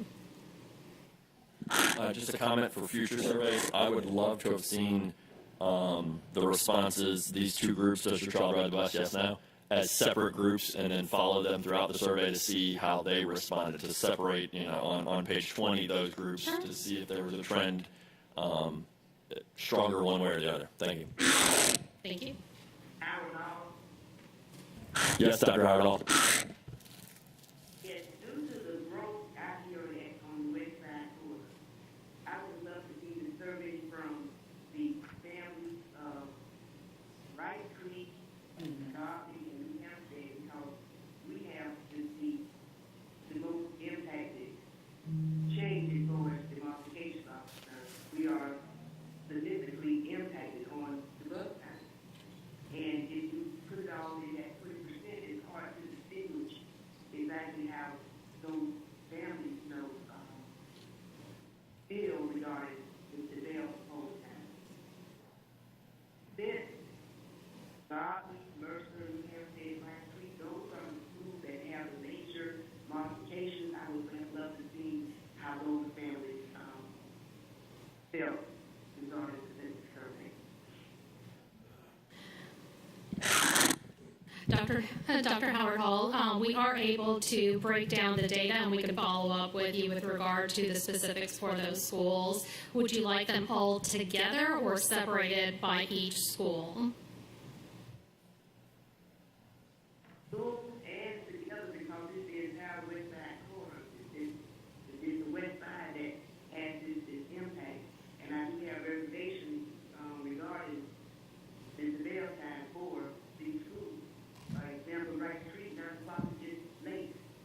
And the concern that I have is for the 6th, 7th, and 8th grade thing. Because our traditional school bail time is at,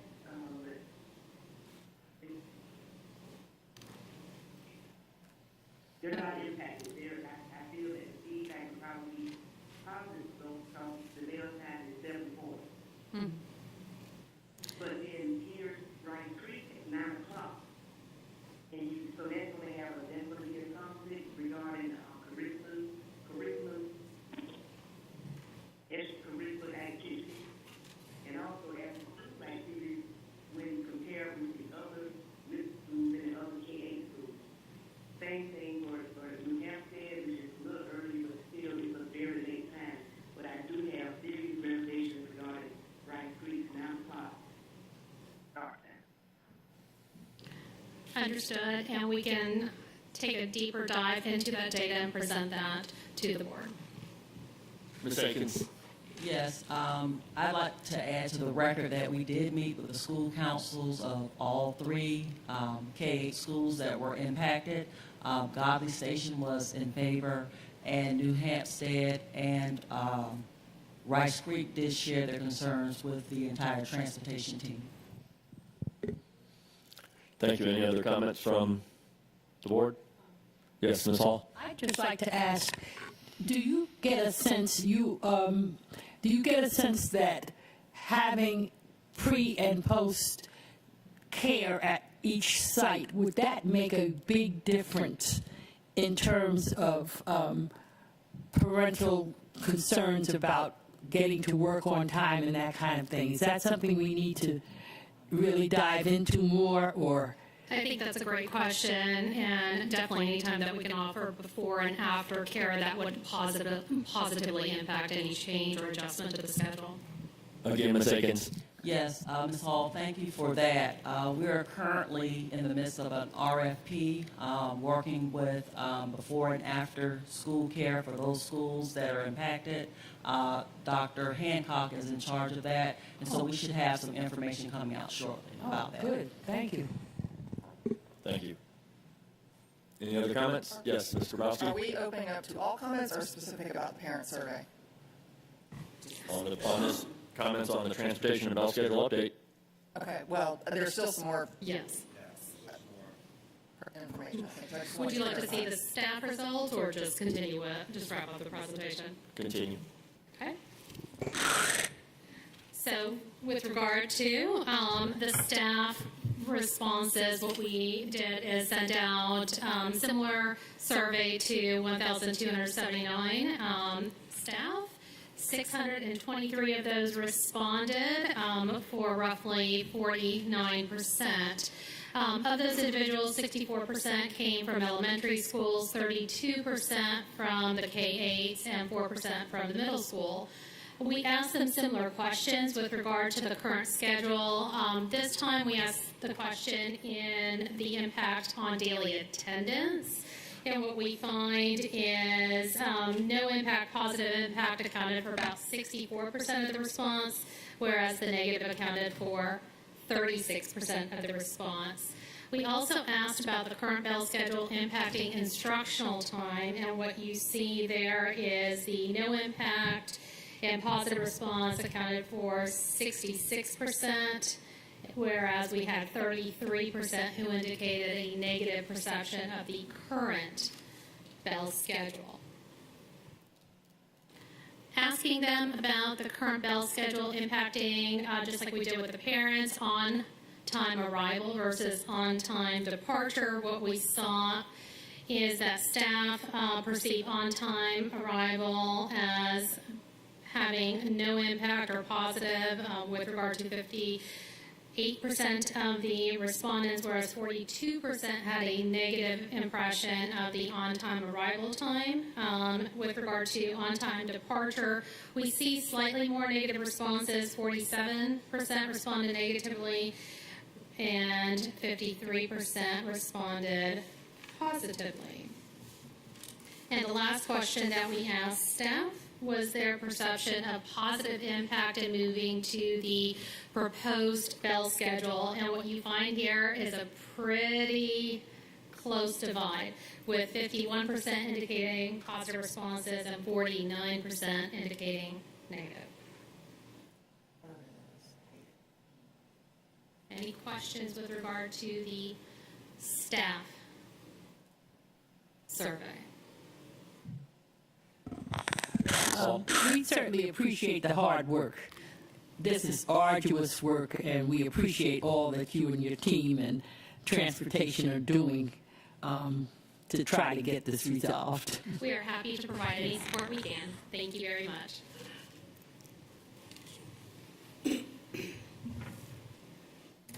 So in summary, we are planning to focus on our priority levels that we have established in providing transportation services for the upcoming year. As we said previously, we do not want to overpromise what we can do. We know that we can provide services for our students with disabilities, our students who have a 504 plan that require transportation services.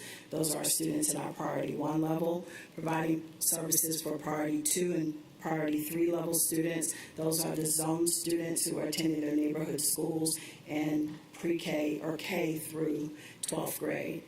In order to do that and still provide optimal, efficient routes, we are requesting the bell schedule adjustments for those 3 K-8 schools, the 1 middle school, and aligning the elementary schools. We will continue route optimization. Our team, we have a dynamic routing team led by Ms. Keisha Ling, and they are always looking at where we can make optimizations to our routes, who's not riding, where we can combine a stop, where it's safe to be able to do that. So that will always continue throughout the summer as well as during the year. And also continuing with our parent opt-in for transportation. That was a process that we started this school year that worked very well for us. In the past, we've always made the assumption that everyone who is eligible is going to ride. By having parents opt in, we allow them to tell us that they're going to ride. And that is how we begin with starting our routing for the upcoming year. And that way, that prevents us from routing students who have no intentions of riding. So continuing with that route, that opt-in option for our parents. As always, our recruitment efforts, we have career fairs that are ongoing. We are always doing interviews at our location, and so continuing that, following through or up on those incentive programs to be able to offer supplements for incoming individuals who want to drive buses, as well as our team who are already with us. And that will be the conclusion of the presentation. Any further comments? Yes, Ms. Grabowski. Thank you very much for all of the information. A couple just clarifying questions. So the information you presented of looking at the schools in West Chatham from a geographic basis makes a lot of sense to me. Did you look at that in other areas of the county as well, being able to group geographically? For the most part, our schools are grouped that way for our routes. We focus on the west end of the county, number one, because that is where we've had extreme challenges this year, but also that was a ready-made group that we could easily go in and make those adjustments to capture a large number of buses that we can then utilize in a different fashion. Are we looking, so in particular for the elementary schools, do we group elementary schools together for schools that are closely related geographically? Yes. So we might have students from two different schools riding on the same route? In some cases, yes. As an example, May Howard and Marsh Point ride the same bus. And those buses are from Islands and Coastal who ride the same bus. And then those buses will begin operating to pick up Marsh Point and May Howard, who actually ride on the same bus at the same time. Okay. Thank you for that clarification. A couple of comments. So we've heard a couple of times that the most changes are for the 3 schools in West Chatham, which I'm not sure why we're making, because over half of our elementary schools are now going to a later time. I remain very concerned about the late bell times for our elementary students for several reasons. Number one, we know that the little ones do better earlier in the day. For students who are dropped off, I do absolutely agree with you, Ms. Hall, that having that before care is going to be very important for our families. So if you think about when the child actually arrives at school and they don't get out until 4 o'clock, that is an extremely long day, especially for our little learners. I don't really know how they're performing towards the end of the day at that point. And then for like our lower elementary students, for our upper elementary students, you know, we talk a lot about extracurricular activities for our middle and our high schoolers, but we're not really talking about it for elementary school students. When we have such a late dismissal time for elementary students, that has a severe impact on their ability to participate in extracurricular activities. So I think that is something else we need to be thinking about. So I remain extremely concerned. And we also, I think it's important we look at the nuances. So for example, I know that Jacob G. Smith is both a neighborhood as well as a choice school. So we're not providing transportation services to our choice schools because of all of the reasons you've so eloquently explained. So do we know how many students? It's my understanding that there are very few students at Jacob G. Smith who actually ride the bus from a neighborhood standpoint. So do we have to take a blanket approach of streamlining all of our elementary school students just for the simplicity of having them on the same bell time? Or can we look at individualized situations where we might be able to give, even if it's only 15 minutes back? We already changed Jacob G. Smith once this past year. So in the course of 2 school years, we're changing their start time an hour and 15 minutes. I'm speaking of that school because I know that school well is in my district, but I believe that same thing also applies to May Howard. So I think it's important that we do look at opportunities for nuance. And then a final comment that I will make is in our previous discussions about prioritization of providing transportation services, we talked about, we are right now at priority 3, where we're providing transportation services to all of our own students. If we are successful in the continuing recruitment efforts, I think we need to evaluate what our priorities are. Do we prioritize moving to priority 4 of choice students, or do we prioritize re-looking at the bell times? Because I think that those are 2 important considerations that we need to think about, and I think we would be better suited to have that conversation in advance versus further down the road. Thank you. Mr. Johnson and then Ms. Hall. I would like to echo my colleagues' comments on the whole bell times and with the early learners. Those are also the kids that they can't drive themselves, so they have to either take the bus or be dropped off by a parent. And when you've got 9:15 bell times, the schools really, you don't drop them off till 5-10 minutes before 9 o'clock. If they have to be at work at 9, that affects productivity within our communities. It does not matter where they live in the county; they're going to be with that 9:15 bell time. It's going to seriously affect people's jobs and the ability. And a lot of employers, they were willing to take a little bit of a hit during the pandemic when things were locked down, but now since things are, have almost completely been wide open, a lot of employers are having issues with having their employees come into work habitually late because they're having to drop off their kids. That also affects with choice program schools not providing the transportation. With that, then I think there could be some sort of workaround with those kids who live relatively close and to a bus route to be able to get those kids into those choice schools. It's also my son who has been at a K-8, a choice program K-8, which we've been very thankful for. But he has a lot of people who's on the extracurricular activities that he does with soccer and taekwondo. When they get out at 4 o'clock, a lot of these, like with his school for taekwondo, they start at 4:30 for their classes for these younger kids. When with soccer, they start at 5:30 or some of them at 5 o'clock. It's very hard for a child, especially when they're being on the bus, being dropped off at 5:30 to be able to do these extracurricular activities. It affects them.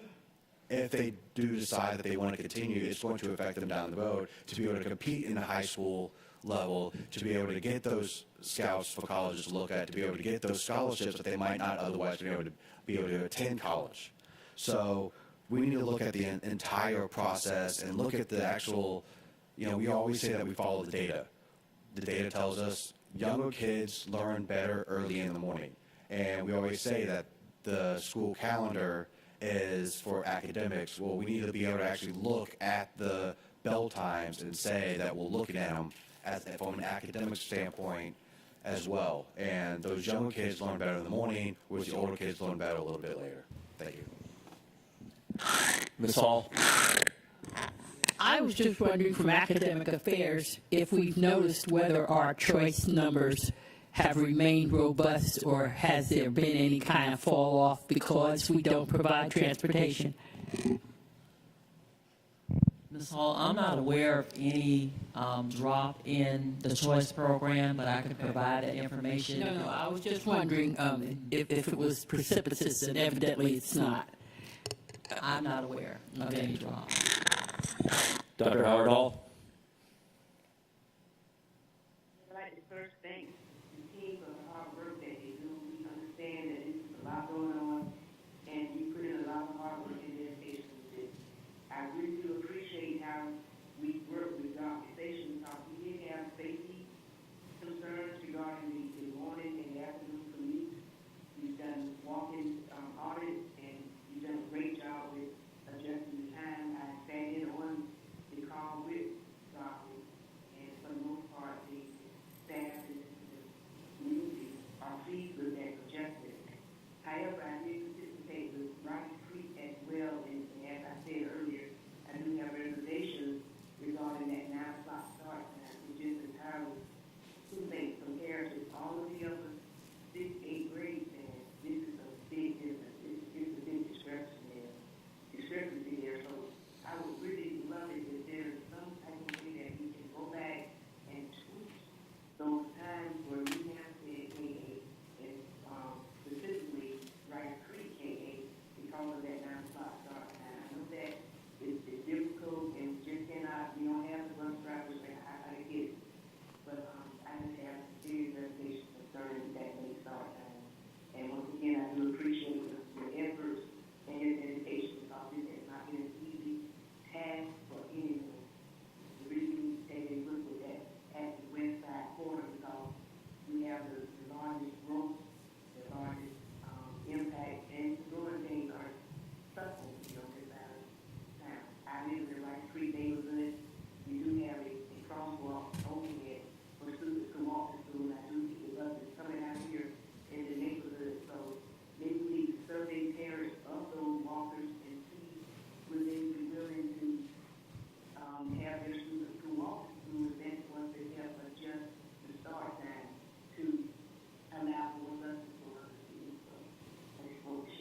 Ms. Hines? I too would like to thank the committee for sharing this information with us today. But I just want us to remember as a board, we still have the problem with not having enough drivers for these routes. And I feel that this committee is trying to do the best they can under the circumstances in which we all are at this present time. So until we're able to get more drivers and paraprofessionals for the routes or whatever, we're going to have to make some sacrifices. I understand that children learn, young children do better early in the morning or whatever. But if you don't have the folk to get them or to deliver them to the sites in which they need to go, then what are we going to do? And I think they've tweaked that bell schedule as much as they can to accommodate the school system as well as they can. Now, as far as the children not being able to do their after-school activities, and that's sad if they can't on time, but there's a limit to what you can do. So that's where we are right now. So are we going to use, excuse for the terminology, screw up the whole bell schedule to try to get the children after-school activities, and then if we're not getting them to school on time, we're going to have problems with that with the parents. And so they are really working hard with this. And I feel your pain, and I thank you for all that you have done and still working toward the perfection. So thank you so very much. And that's Irene Hines speaking. Dr. Hoskins-Brown? Well, mic drop from Mrs. Hines. You know, she covered what I had to say, so thank you, ditto that part. Thank you for the presentation. I was sitting up here listening, and I just started thinking that this is very operational.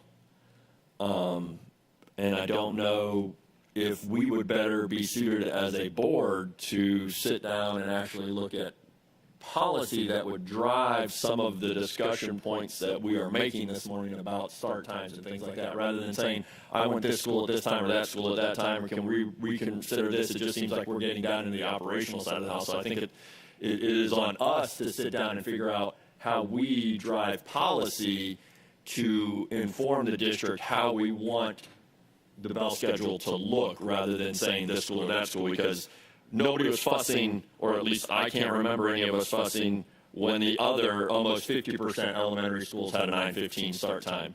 But when we go to change them all to a 9:15 start time, it then does become an issue. So I think it's on us to sit down and go, what are our priorities that would drive the district to better understand what start times we would like to see them formulate on an operational side. Dr. Levette? Dr. Hoskins-Brown, I opened up the can. Oh, no, thank you. I just wanted to say that was one of the things that I wanted to ask the staff. I'm not going to ask them to address it, but I think that does lend itself to, what our roles are. My question would have been to staff, what was your criteria? What were your criteria when you were making the changes? And my impression of the criteria were being able to address the population in the West, being able to accommodate the number of drivers that we had, making modifications that allowed the utilization of buses most efficiently for multiple routes without having triple backs, as many triple backs that we had. All of those are operational criteria that brought the recommendation. So I appreciate you bringing the conversation back there to that space, because that's really kind of where our influence rests. Thank you. Ms. Hall?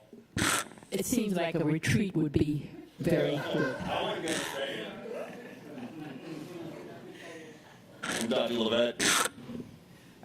Thank you so much for two really very healthy conversations this morning. And I would also like to thank the staff for their continued work when they make these presentations. This is not the first time they're making them. They're making them before cabinet and also in their own individual departments. So whenever we're bringing something, it has been reviewed heavily. I do want to not only thank the staff, but also to thank the parents and the school staff for their work this year. Like everything else, that has happened, we've had to make adjustments. I shop differently than I ever shopped. I drive differently than I've ever, done that in my life based on the pandemic. If you think this is only applying to Savannah, then you only need to read the newspapers about school districts that have gone to transporting no one or transporting only special needs children. So I think we've done remarkably well given the situation. Can we improve? Yes, we can. If we want, which has been a goal of mine forever, since my own children participated in a school district or attended schools, graduated from schools, we've never had a common bell time in Savannah-Chatham County Public Schools. And if we have, I stand corrected. Ideally, we would like for all schools to start at the same time.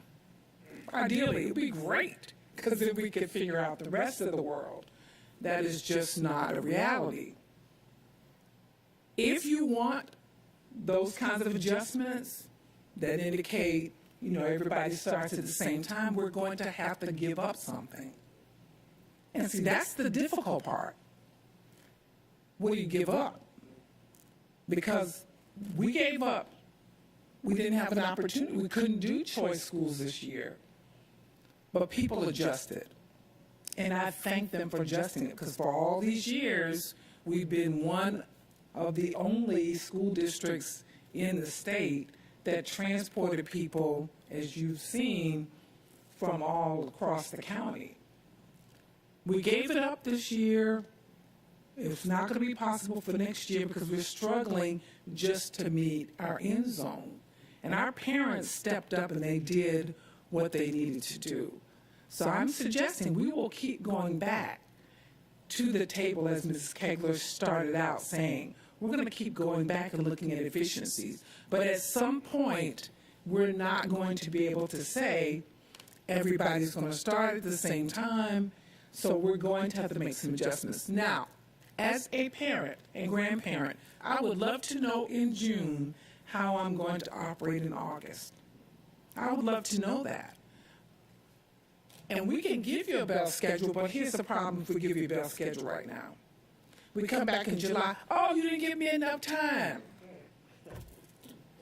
See, so we're not going to please everyone, but what we will say is we'll give you our very best at this time with the understanding that if we need to make adjustments going forward, we will do that. Ideally, we would love for all the young people, especially the little ones. I love second grade. I just think that they're wonderful at second grade. They are high energy at 7:30, 8 o'clock in the morning when the rest of us still trying to wake up. We would love all of them to be in the same place at the same time. Realistically, that's not going to happen unless some miracle occurs. But we will do our very best.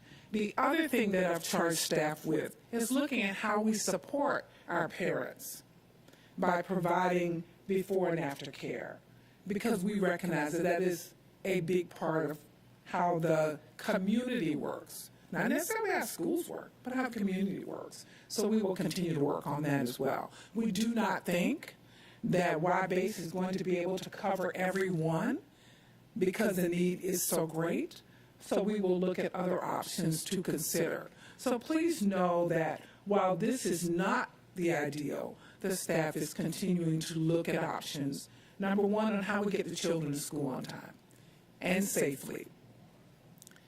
If you've ever driven out to Rice Creek or from Rice Creek area in the morning, I would really like to go to the Jetsons area and be able to fly over the traffic. It's a real challenge, just getting out in that area. So if we can look at a way that we can manage that piece, because I do think, even though it's my understanding in the history of the district, that when we first did K-8s, I was not the superintendent, I was not even an employee at that time, that we decided K-8s would not have athletics, which all of us who are educators know. You don't have a 6-8 school without athletics, intramurals, or something. So we built this opportunity for them, which is developmentally appropriate. We stand behind it. So we'll continue to work on that because we want those young people to have those opportunities. But please know that we're continuing to look at it. I wish it were as simple as, as we would like for it to be, where we can deal with one school or one part of the county. It's all connected. But I do appreciate the efforts of the staff and just will remind you that, yes, operationally, it's a challenge. It's a big, big system that we're trying to run. We don't want to get to serving fewer students than we're serving right now, but if we have these huge demands, we may need to make some additional adjustments. All of it is still very much in progress, but just know that we appreciate your support. Your questions are good questions, probably not questions we haven't heard before, but every now and then you give me something else that we haven't thought about. We'll continue to work on it and appreciate your support and patience as we work through it. Thank you so much.